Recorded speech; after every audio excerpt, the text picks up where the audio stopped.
முக்கியமாக பணம் வருவதற்கான வழி எங்க இருக்கு அப்படின்னு பார்த்தீங்கன்னா வடகிழக்கு மூலை. வடகிழக்கு மூலை பாதிக்கப்பட்டிருக்கிறது அப்படின்னா பணம் சம்பந்தப்பட்ட விஷயங்கள் அங்கேயே தடை ஏற்படக்கூடிய தன்மை இருக்குமா? இருக்கும்.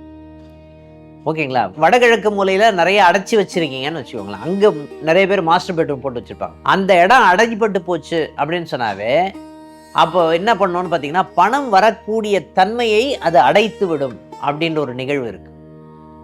அதே மாதிரி வடமேற்கு மூலையில பார்த்தீங்கன்னா வடமேற்கு மூலை கட்டை இருக்கு, பிரச்சனை இருக்கு அங்க அப்படின்னு சொன்னாவே கடன் சம்பந்தப்பட்ட விஷயங்கள் ஜாஸ்தி ஆயிடும்.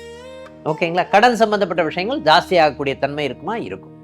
அப்போ இந்த பணத்தை யாரு கிரியேட் பண்றாங்க? வீட்டினுடைய தலைவன் ஒருத்தர் இருப்பாரு, அவர் கிரியேட் பண்ணுவார் பணத்தை. ஓகேங்களா? அவர் உட்காரக்கூடிய தன்மை இருக்கு இல்லையா, அவருடைய இடமே பார்த்தீங்கன்னா உங்களுக்கு தென்மேற்கு பகுதின்னு சொல்லுவோம். ஓகேங்களா? அந்த தென்மேற்கு மூலை பாதிக்கப்பட்டால் எல்லாமே இருக்கும், ஆனா இவரால் அந்த பணத்தை ஈர்க்கக்கூடிய தன்மையை கொடுக்க முடியாது. ஓகேங்களா? இந்த நிகழ்வுகள் எல்லாமே பார்த்தீங்கன்னா ஒரு பணம் சம்பந்தப்பட்ட விஷயத்தை ஈர்க்கக்கூடிய தன்மையை குறைத்து விடும்னு சொல்லலாம். அப்போ என்னென்ன விஷயங்கள் பணத்தை ஈர்க்கும் அப்படின்ற ஒரு கேள்விக்கு பதில் சொல்லிடுவோம். ஒரு விஷயத்தை பணத்தை ஈர்க்கணும் அப்படின்னா முக்கியமாக அந்த வடக்கு பகுதின்னு சொல்றோம்ல, அதுதான் குபேர மூலை. நிறைய பேர் என்ன பண்ணுவாங்க, பெட்ரூம் தான் குபேர மூலை அப்படின்னு சொல்லுவாங்க. தென்மேற்கு பகுதியில் தான் குபேர மூலை, அங்க பீரோ. குபேர மூலையே பார்த்தீங்கன்னா உங்களுக்கு வடக்கு பகுதி தான். வடக்குல யார் இருக்காங்க? வெங்கடாஜலபதி இருக்கார். வடக்கு மலையான் அப்படின்னு சொல்லுவோம். குபேரன் இருக்கக்கூடிய இடமே அதுதான்.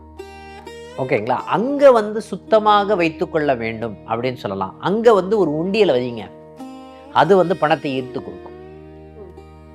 ஓகேங்களா? இந்த மாதிரி சில விஷயங்கள் செய்யும் பொழுது அது பணத்தை ஈர்க்கக்கூடிய தன்மையை கொடுக்குமா? கொடுக்கும். சார் பீரோவை எங்க சார் வைக்கிறது?